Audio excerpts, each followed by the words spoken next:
All right, we're live. Quick question before we roll the intro. What is the one attraction you've experienced and felt the most real to you? The one where you completely forgot you were in a park? Drop it in the comments. I'm always curious what experiences stick with people. Now, before we get started, let's roll the intro.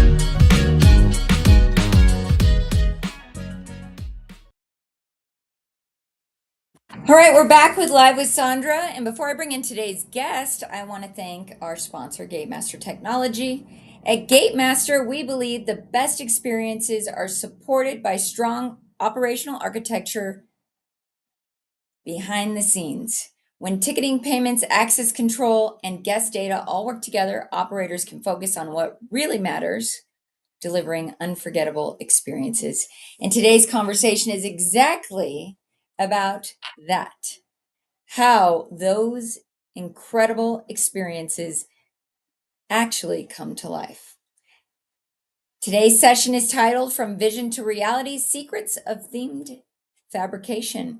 And I'm joined by Michael Acevedo, Manager of Business Development at Nassal, a global leader in specialty theming and fabrication for world-class attractions and immersive environments. Michael brings over 20 years experience in theme entertainment industry and has contributed to legendary products like Star Wars, Rise of the Resistance, and the Wizarding World of Harry Potter. That's like super cool, you guys. I hope you know how cool that is. I'm excited to have him on the show. He is also a PMP professional and currently serves as a board member for the Themed Entertainment Association. And something I love about this perspective, or his perspective, is that he talks about always taking time to reconnect with the why, which means spending time in the parks and watching guests experience the magic that teams work so hard to create. So without further ado, Michael, welcome to the show. Hey, how's it going, Sondra? Thanks for having me. Yeah, thank you for being here. I really love that part about remembering the why we do what we do and Yes, getting it's the out into most these. important thing, right? You have to always go back to what that is to get that inspiration and keeps us motivated going forward. Yeah, I mean that's one of the things I really love about some of the programming and events that IAP has been doing lately, especially with the meetups. I know that's how we met. Is that meetup? Exactly. But with the meetups, you get to go back to that why because you are experiencing these parks and attractions from the perspective of the operators, and it's been really, really. I mean, I don't think I've missed a handful over the last few years, but I've not missed quite a lot of them for that reason because it's super important. But I have questions for you before we get started. Was that cool? We ran into each other at the Waste Management Phoenix Open. I know that was amazing. I mean, that's what I love about our industry. It's like the world seems so big, but our industry brings us back to everything so small at the same time. So that was Yeah, amazing. that was pretty fun. I was like, wait a second. And we had connect. What was funny to me is we had connected on LinkedIn, like, hey, you're here, I'm here. But I was leaving that day. And Yeah, then we ran into each other anyways. And that was awesome. I was like, oh my gosh, this was meant to be. So thank you for being here today. And I'm excited to jump in on the art of themed fabrication. You ready for this? I'm so ready. All right. Well, big question we're going to start with, and that is how do you ensure that a massive, complex vision for a park actually remains buildable and functional once construction begins? Woo! That's a big one, huh? Yeah. Well, so although I do lead business development for Nassal now. My career has really been in project management, so that's where the PMP comes in. I'm a project management professional, so my background is really in project management. So I feel like I have a little bit of credit to be able to answer this question. Yeah. Yeah, so I think the most important thing, and we have to go back to this often, is that there is like what I call holistic alignment between all of the stakeholders. To make sure that everyone kind of understands the what and the why of what we're doing. Right? I know we're talking about the why a lot, and making sure that we're seeking clarity and documenting those decisions. Don't make assumptions, right? So it's very often that we can make assumptions and head down the wrong path with decisions. So we want to make sure that we're always on the same page. What I like to talk about a lot at Nassal is taking a solutions provider mindset, right? So it's really everyone's job to make sure that we're delivering the most value to people and getting as much of that investment that the company provides for the storytellers to get in front of the guest experience, right? So whatever we can do to maximize that, I think it's everyone's job. Yeah. Yeah, I'm still kind of in awe at how you guys manage projects of this scale, right? And I guess the real simple way is going back to the why, right? Yeah, 100%. I mean, and it's really important to recognize that it takes hundreds or thousands of people, depending on how big a project really is. And oftentimes, we see kind of the executives or the business owners kind of at the forefront, kind of, representing, but by no means does that mean that they take all of the credit, right? They're behind them are definitely tons of people that actually help to deliver the projects. And it's always important to remember that. And good leaders for sure can make sure that they recognize and acknowledge that on the stage as well. Yeah. Well, what do you think is one of the biggest challenges in balancing like the artistic theming, especially with like the rigid safety requirements of Yeah. modern attraction construction? I know that's not like the most fabulous part of this, but it is part Yeah. of it. But the reality is, right, that they have to coexist, and it's super important, right? So the best thing to do, in my opinion, is just make sure that it's a part of the conversation from the very beginning, so that it's actually built into the design as opposed to an oversight that later is very obvious. Like, Sure. it's amazing how humans can quickly find something that's it doesn't feel quite right or doesn't seem right, even if they don't know what it is. Like, they can kind of just get a sense that it's not correct.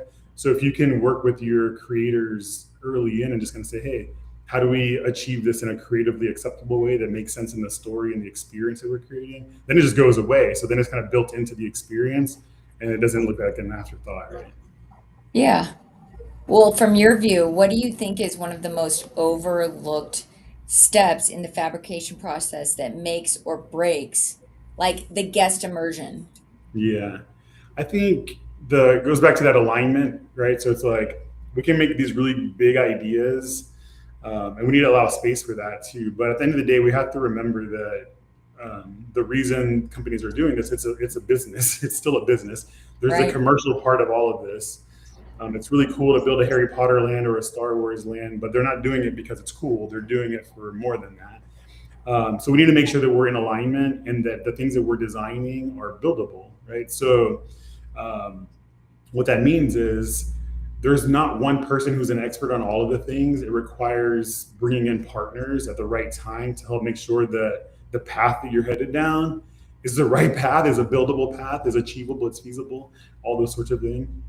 So bringing in, like, from a fabrication perspective, like us, it's making sure that we have a seat at the table early enough so we can make sure that the team is headed down a path that it's, hey, are we in alignment with the budget that we have?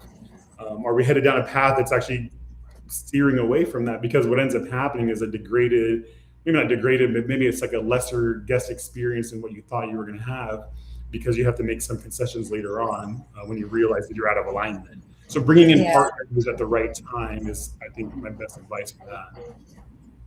That's I think that's really great advice, and that kind of leads me to my next question with regards to relationships, especially maintaining strong relationships with global clients like Disney or Universal.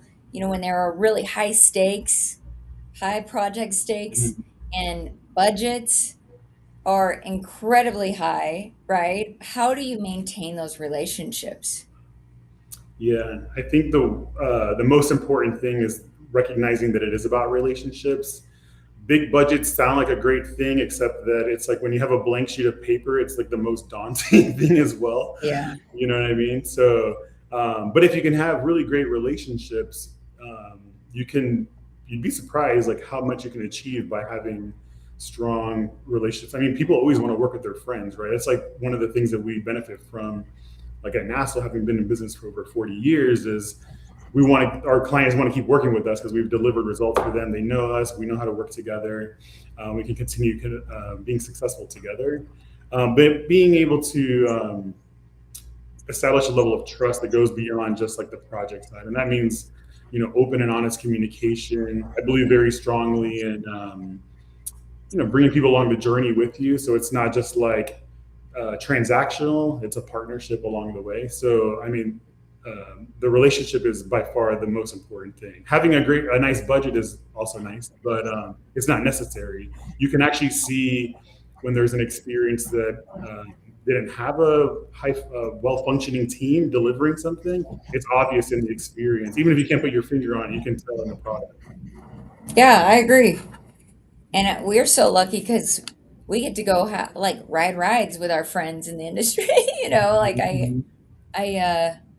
I never really take that for granted. Like we were talking about all the meetups. Like there's been times where I'm with my friends and having these experiences that people like you are a part of creating, and then realizing, like, first of all, how lucky we are Yeah, that absolutely. when we're building relationships with our friends and partners in this industry, that we're also having a lot of fun. And that kind of brings full circle to that part that you said, go back out there and understand the why, right? Oh yeah, I mean that's kind of like one of the coolest things I think about from a business development standpoint is that our product is, hey, come meet me and let's go to Universal.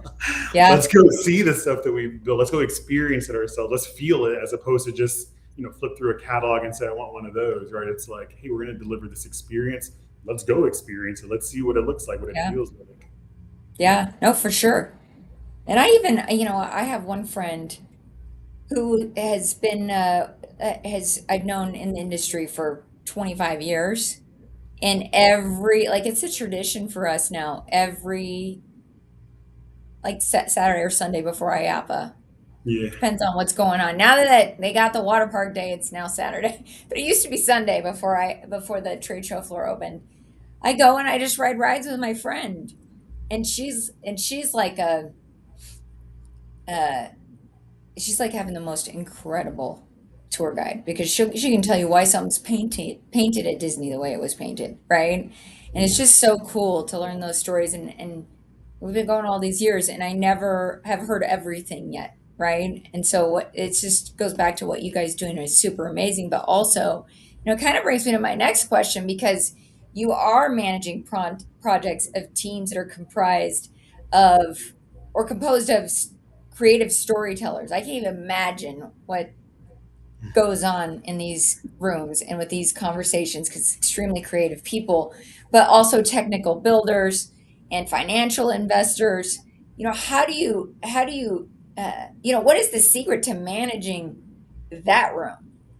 Yeah, that is the $1 million question, right? Or the My $1 billion in some cases.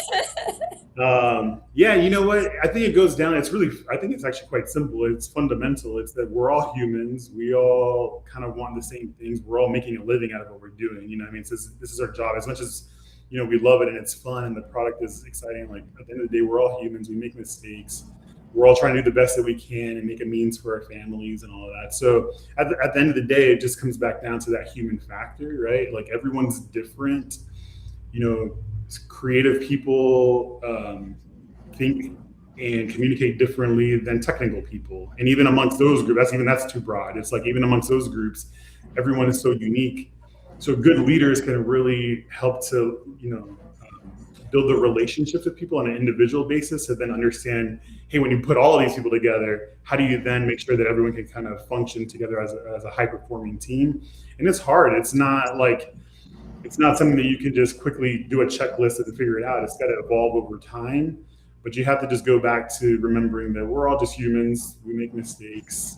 We're not perfect. But we got to make sure that we allow the room to make mistakes. And I think that's the leader's job, right? It's like as a project manager, my job is to make sure that the guardrails are there so that everyone can kind of like figure it out as they go, give them a little bit of room and grace so that we don't mess up the project along the way. We still have to go in that direction, but allow that room for a little bit of creativity and some faith. Yeah. Well, hey, I got to deal with programmers over here. So I know what it's like to have to like learn to speak a whole other language in order to get something done, right? Okay, Yeah. that was my call this morning. We have a team of developers that we work with, and sometimes I just pinch myself because I'm like, how is this right? Because you have to bring that room together. Everybody has to work together, and then still explain like why it has to work with regards to the operations that we're serving. So I can only imagine what those conversations are like, or what managing that from a project management perspective would be like. You Yeah, the know, key if you can connect again, going back to the why, if everyone's kind of focused on, we say that North Star or whatever, however you want to yeah, call it. If everyone's focused on what that is, if it's very clear, it doesn't really matter how we communicate or how we think or how we like to work in the teams. Like if we all know the why, we'll get there. We'll get there. yeah. So as leaders, we have to make sure that we can clearly identify what that why is, and then keep reminding people because sometimes that star seems to dim and fade away a little bit. Yeah. Get it and light it back up. But yeah, Yeah. Oh, I can imagine. I can imagine. I mean, I've been through projects on our side where sometimes, the team has to have that reminder, right? The reminder of Mhm. why. Or even just understand why, right? Like not just know the why, but understand the why, right? 100%. Well, with regards to that, how do you identify innovative ideas that are actually worth investing in? Yeah, maybe that's the other billion-dollar question. I mean, so when I describe Nassal to people, I always tell them that the what and the why kind of sits in with the designers, the creators. They need to have the room to kind of figure out what it is that the experience is creating, and then Nassal kind of exists to deliver on the how, kind of figure out how do we actually make that Sure. happen. So really, like the idea of worth it is very relative, but I say ultimately that kind of goes back to the business case. But from an innovation standpoint, I would say that we have to be really mindful of the longevity of the experiences that we're creating. Is this something that needs to last 30 years, or is this something that needs to last, 2 days? Yeah. When you can, the way that you execute on that is totally different. So from an innovation standpoint, we look at technology, for instance, and technology changes so fast that if technology is the experience, if it's more than a few weeks, a few months, I mean, it's going to be boring and old like quickly, right? But if it needs to endure for a long time, you can't really rely on like the novelty, if you will, of something new. So the innovation has to come from in a different form. It really goes back down to the experience and the story or the reason why we're doing what we're doing.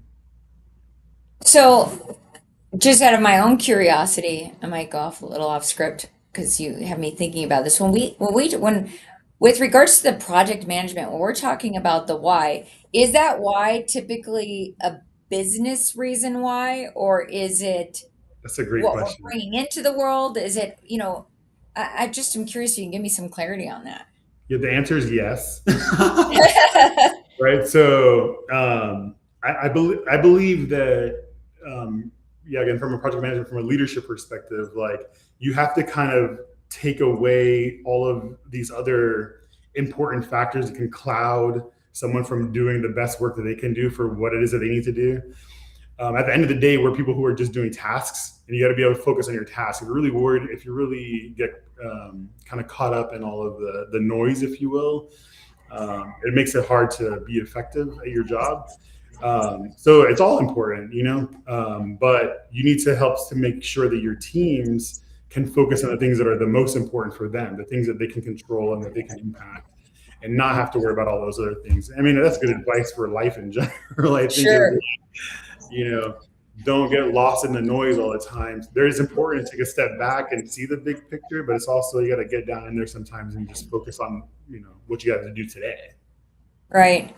Well, and that also piques my curiosity in terms of like, how are you, as a project manager, how are you aligning people individually with that why? Or is it just like people buy in because I mean, the projects you're doing are at such scale. I'm sure for a lot of people, it's their dream to be a part of something like this, right? However, Yeah. I know for me, even on my team, to align people with the why of the mission that we're on, it also requires aligning their personal, sometimes even their financial goals with where we're going. Is that something that you, as a project manager, you see happening as well? Yeah, absolutely. Because you'd be surprised how many people are in our industry that they just kind of ended up here, and Yeah. I think that's a testament to kind of like our industry draws so much from other industries to kind of help bring tools together to deliver stories. I mean, when I worked at Universal, with engineers, who worked in aerospace, and they didn't really care the fact that we were building a Harry Right. Potter ride, and to them it was just a system. It just happened to be that you're going to play Harry Potter in the background or whatever. Um, so you have to kind of remind each of them as to like what's important to them. So you have kind of like that global why, but then also their personal why, and their personal why rather. Could just be very focused on like, I just love engineering and I love to do cool stuff, and this is really cool. And it's like, hey, well, you know what? Let's focus you on being able to just do that. Um, you know, there's that analogy about like the bricklayer. Have you heard that one where it's like somebody whose my job is to just lay bricks, and the other guy is like, my job is to lay bricks because I'm building a wall, and then the other guy's, my job is to lay bricks to make this wall that's turning into a cathedral, right? So it's like they're all perspectives are just as important, So just because you're focused on the big picture of like you recognize that you're building this cathedral and what it's for is great if that's the motivating factor for that person. Somebody Right. just might really love bricks, and they just want to be a bricklayer, and Yeah. so we got to make the space for all of those people. Yeah. No, I love that. I love that. And, yeah, that's really cool. I've always wondered that. I mean, this is why I'm the luckiest person ever, because I get to talk to people like you and be like, hey, I got this question about this, because and going back to like uh, how a lot of people just land here in this Yeah, industry, and I mean, in some ways, I'm one of those. But how about you? Like, I don't know if I know that part of your story. yeah. I Did you mean, just land here, or was this? well, we landed here from Puerto Rico, but no. So I grew up in Orlando, actually. So I kind of always say that I had like the luxury of growing up around the theme parks, growing up as well. Sure. You know, I remember a day when Animal Kingdom wasn't here. Islands of Yeah. Adventure didn't exist. You know what I mean? So I was able, as I was growing up, I was kind of at that prime age where I was, sparked the creativity and the kind of the just the innovation of it all, kind of all happening at the same time. So that really kind of like sparked my curiosity. I was a kid that grew up playing Roller Coaster Tycoon and Legos and all of that. So I was always like a builder by nature. Um, but I think being in this environment was like primed me for wanting to work in this industry. And I do say I had the luxury of living in Orlando, because for me, my very first job ever was working in attractions at Universal. So I was able to, not everybody can do that. For some people, they have to do like a Sure. business college program. They're moving across the country to come, have the opportunity to work in a theme park. And for me, it's like, my summer job, whatever, you know. So I'm Yeah. cognizant of that. But by having access to be in those spaces, and then having the motivation to want to find a way, again, I say I go back to like I had the luxury of being able to be here because I can find my way much easier, and that's how I got my break into the industry, was being on the front lines and trying to find the right people that had the jobs that I wanted, and say, how do you even do this? How do you navigate this world that just seems so secret, now I know that we call it an NDA. But at the time I was like, no, how do you can't even find it. Like now, I think now our world's changed so much where you have these, great universities that are even teaching this stuff, and have really Yeah. broken the barriers for it. But that didn't exist until quite recently, really. So yeah, I've been pretty lucky, and I've enjoyed every year of it. I love that. I love that part of your story that you just grown up right there. And I grew up in Southern California, so same thing, and very close to Anaheim, so Disney was right there. You couldn't miss it, right? And but I do, I remember when I was probably in my early 20s, I remember meeting somebody who had, taken every last dime that she had to drive across the country to get a job as a cast member, and that was her dream, and she was making that happen, right? But we sometimes take for granted, especially where we are today, that there are people still out there trying to make that happen that way. And it's really cool. It's really cool that we have an industry that people look to like that, right? But 100%. but that brings me to the front lines, right?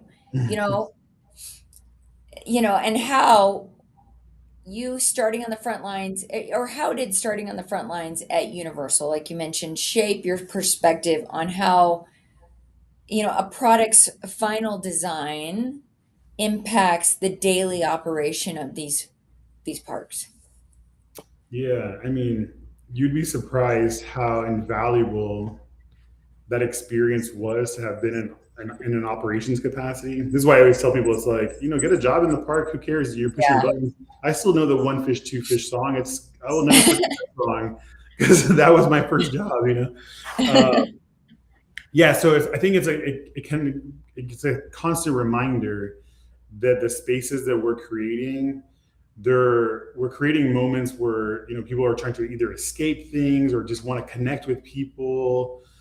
They want to maybe transport it into stories, whatever. It's not every experience is a theme park, even, but the sure, the reason why people go to these things are different. But it's always, you always go back to the fact that people they do want to go to these things. They save up money to go to these things, and it's for some people, it's like the things they look forward to every 1 year, every 5 years, where their family gets a chance to go do this thing.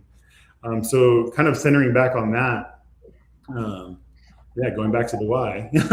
yeah, you but I guess also at the end of the day too, it goes back to the fact that it is a business, and the operations of whatever it is that we deliver is almost more important than the product itself, because that's what guests will remember the most, and that's what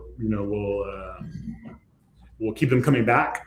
So you can build a really great thing right. and experience at one time. It feels a terrible experience, even if the story could be great, the technology was perfect, the ride system functioned, all of that. But if the delivery of that experience wasn't a pleasant one, they're not going to come back.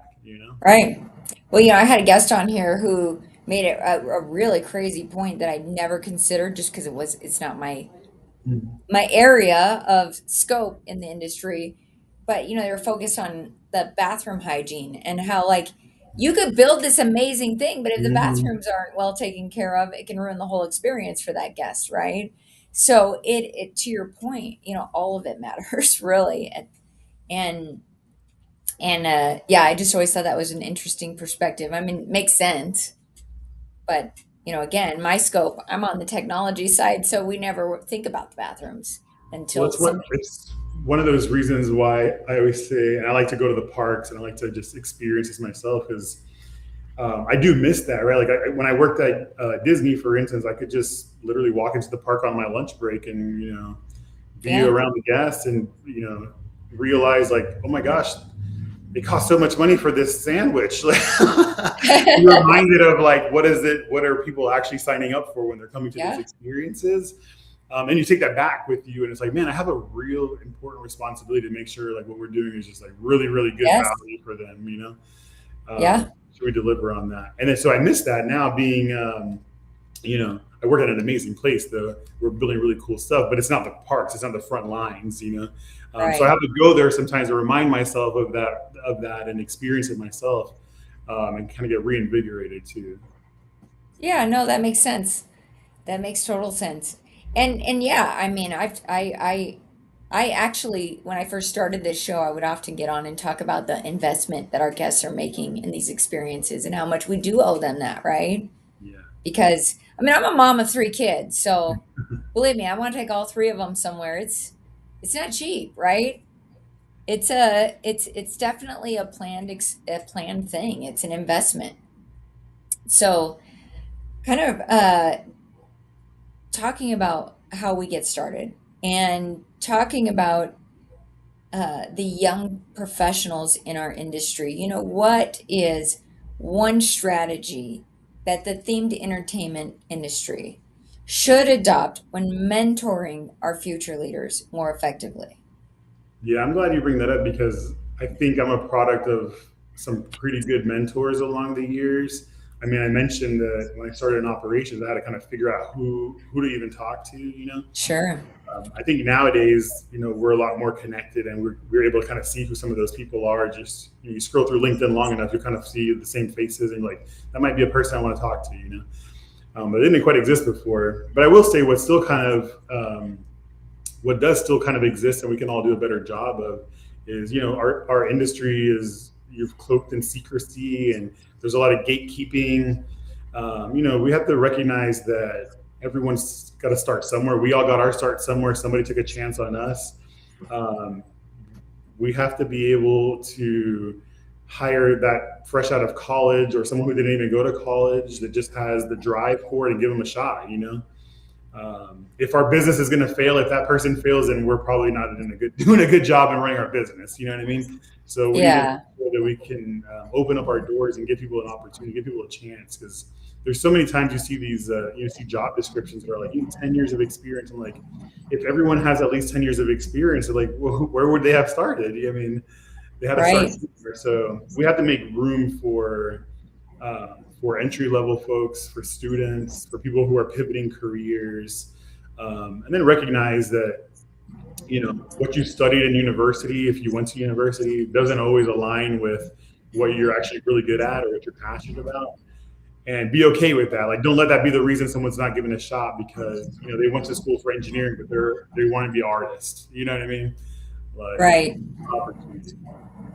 Yeah, I love that. But that's also why I love this industry because you can make those pivots. And I have to give a quick plug to IAPA's mentor mentee program. I've Yeah. been a mentor of theirs for a part of that program, I think since probably the last 5 years. And my last mentee was somebody who was more focused on the storytelling aspect. And and the reason I just want to plug this is because, and then the one before that was an engineer.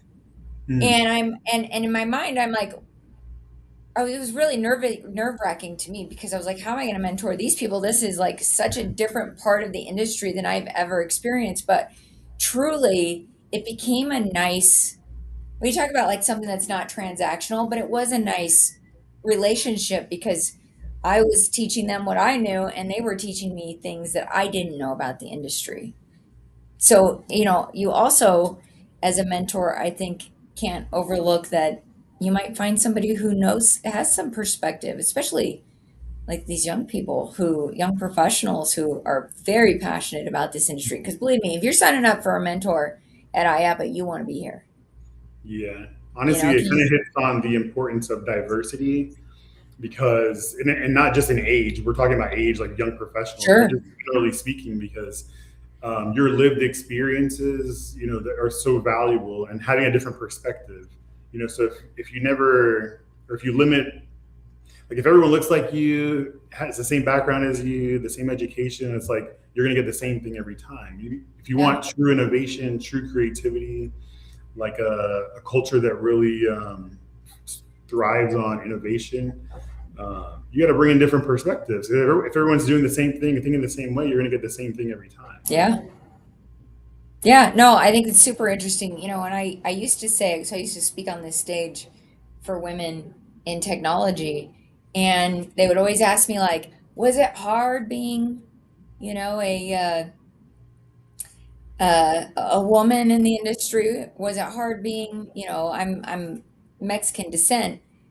And that wasn't actually the hardest thing. The hardest thing was not having experience, right? Mhm. In the beginning, was getting somebody to take a chance on you when you don't have the experience. You just have like the heart and the drive, right? And so that is one of the things I really appreciate about mentorship. And I'm glad that you're a part of that, because there are so many great minds that are just trying to get in.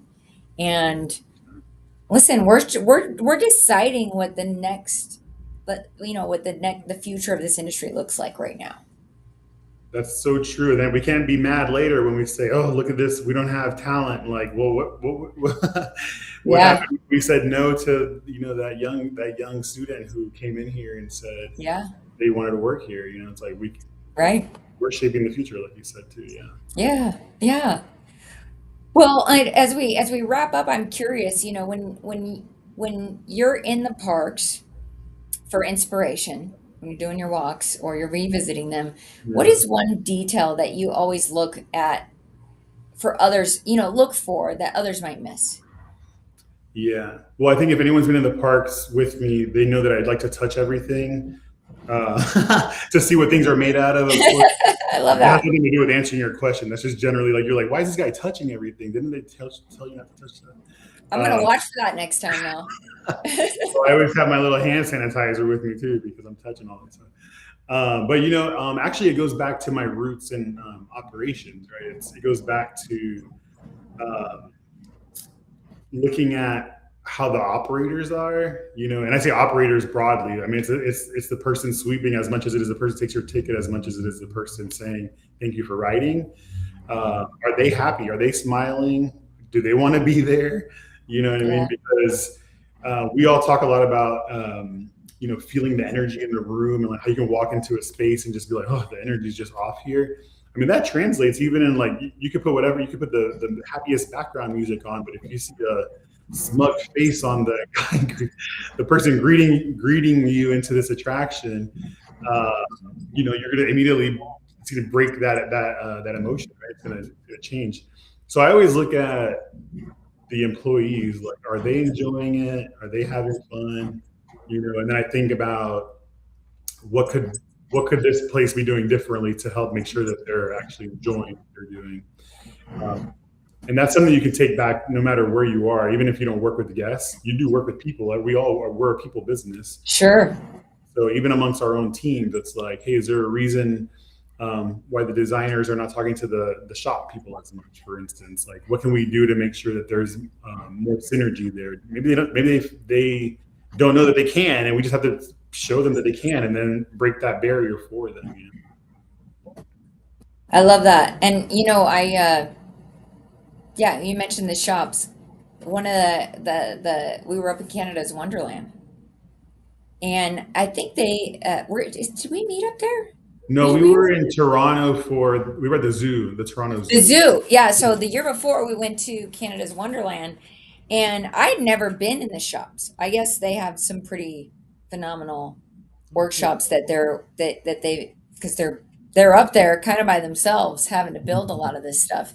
And it was fascinating to me because I don't ever get to see. Like I said, that's so far out of the scope of what I get to be a part of. But it was kind of cool, and it kind of brings me back to this why that you talk about. And you mentioned the operations for sure. Like I've been in a park where the person behind the counter is like in tears because they're just overwhelmed, didn't have the Yeah, training they needed, and it sticks with me still to this day. I mean, this is years and years ago, so you're 100% right. Like, and I was actually looking.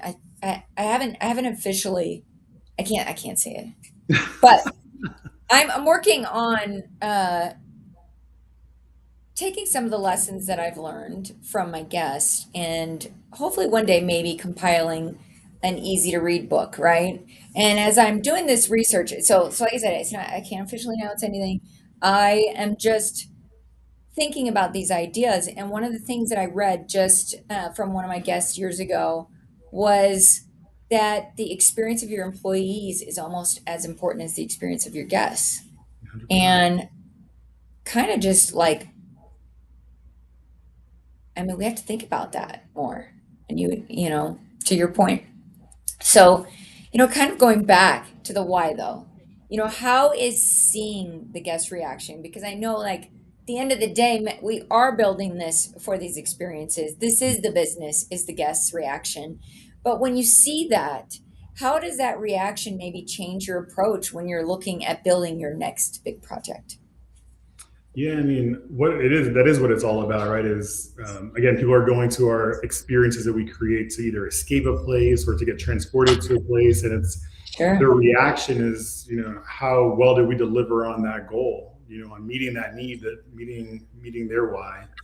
And I love to constantly do that. In fact, when I kind of got my start in the industry, I'll date myself a little bit. So when we were opening Revenge of the Mummy in Orlando, I was an operator, and I was at the exit of the attraction, and standing alongside the exit of the attraction were a bunch of folks from Universal Creative who helped work on the ride. And they were obviously there to see the reactions of guests. They wanted to see the fruits of their labor. Like, do people like what we just created? And of course, everyone's cheering, like, yeah, it was awesome. And I was like, that's got to be just the coolest experience. Like, to work so hard on something and to just realize that you did it, you achieved the goal, people are happy, it was all worth it. All of the noise, the minutia along the way of like change orders and scope gaps and scope creep, all that kind of stuff that just happens, like it was still worth it.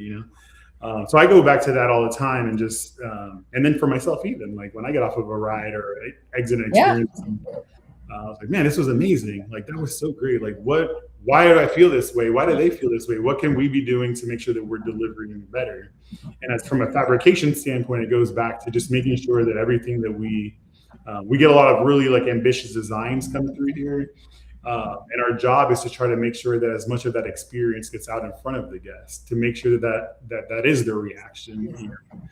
So we have a responsibility all around. We all have that responsibility to make sure as much of that investment gets out in front of the guests. But even here on the building side, when we're kind of like the last stop, it's like if it's here, it's real. We're going to make it.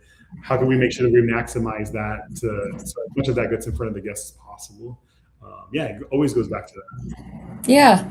Well, I have to tell you, the mummy was, I mean, I remember when that one, I'm being in Southern California, I remember that one when it opened, and it forever been one of my favorites. Because it's just one that just,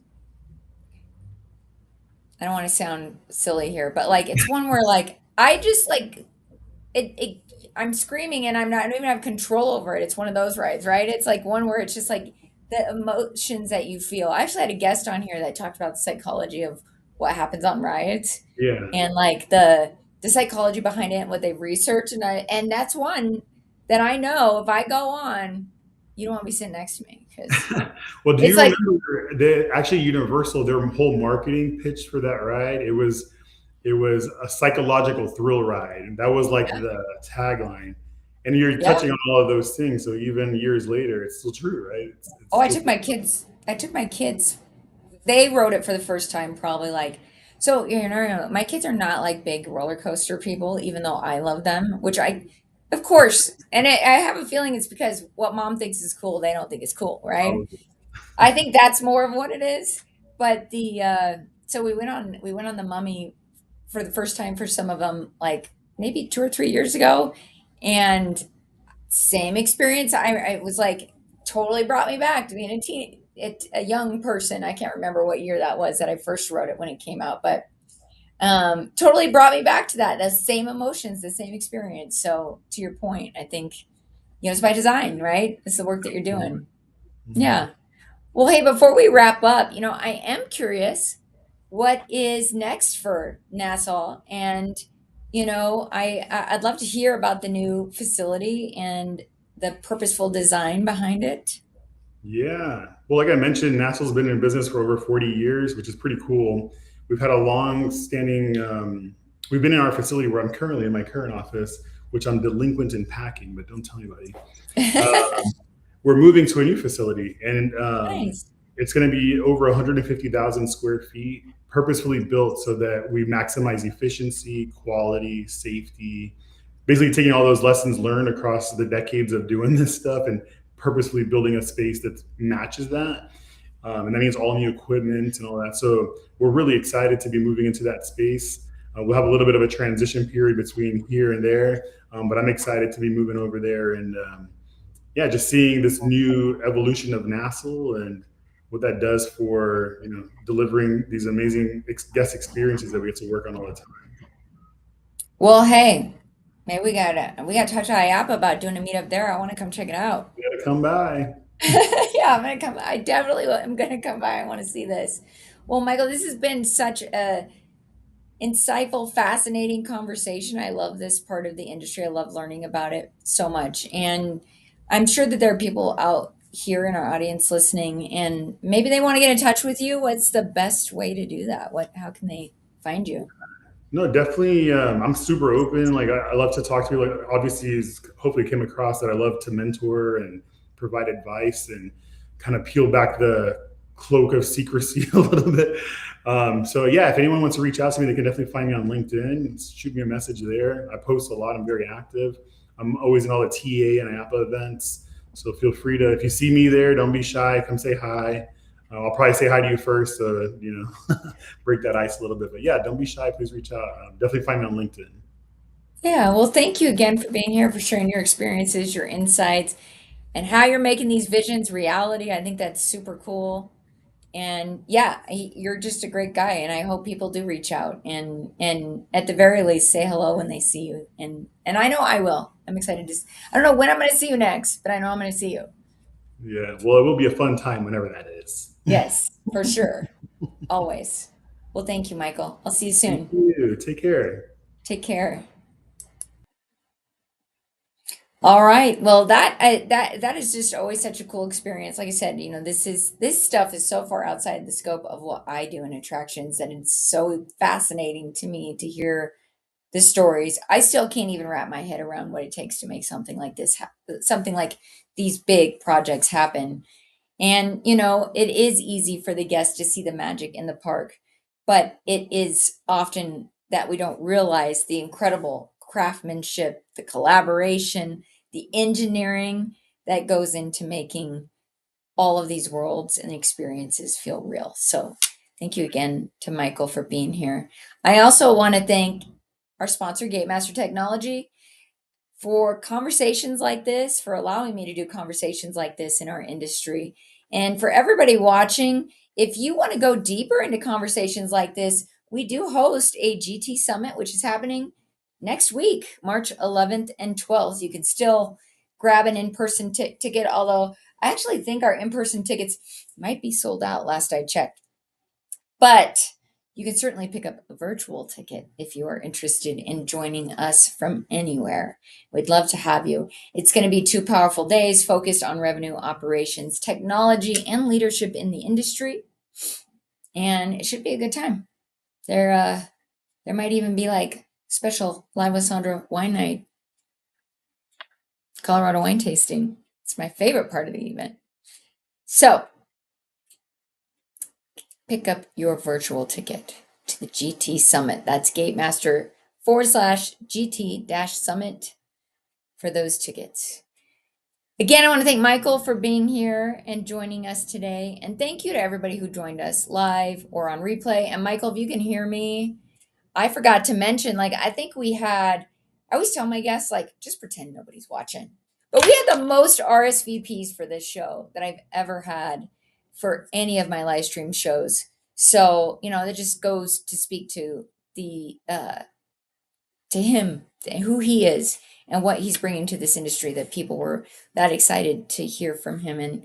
And again, I want to thank all of you for watching this. And if you are watching this on replay, #replay, so we know you were here.